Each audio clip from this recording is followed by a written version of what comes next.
Nobody else reacted. Since that day, I hear her sometimes, in the static of a radio, in the wind between buildings, in the silence before sleep. I tell myself it's guilt, or trauma, or some trick my brain plays to make sense of everything I lost. But deep down, I know better. War doesn't end when you leave the battlefield. It follows you. It learns your name.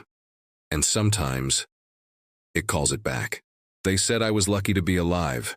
That's what the medic told me when I woke up in the field hospital 3 days later. Lucky. Funny how that word loses all meaning after you've seen men burned alive and children vanish into smoke. My leg was bandaged, my ears still ringing. The world sounded like it was underwater, muffled, distant, unreal. But even through the haze of morphine, I could hear her voice. That same child, whispering my name. I jolted upright, tearing at the IV in my arm. "Easy, soldier," the nurse said. But I wasn't listening.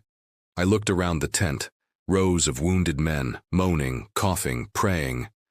But none of them could hear it. That's when I realized something had followed me out of that building. After a week, they sent me back to the forward operating base.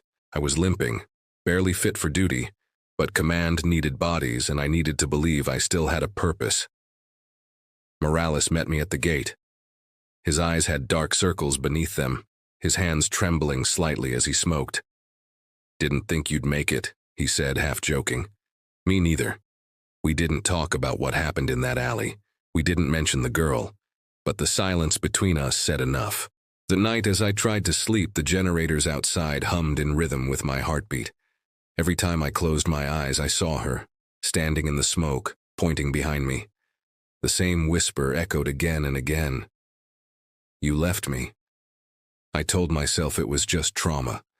That's what the psychiatrist called it, survivor's guilt.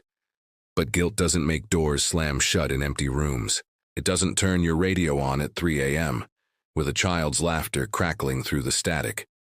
3 days later, our unit received orders to sweep another district on the city's edge. Same objective: secure, search, survive.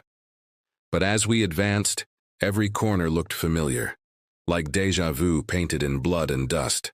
The streets twisted in the same way, the broken windows, the scattered toys. And then, out of nowhere, Morales froze. "Hey, do you hear that?"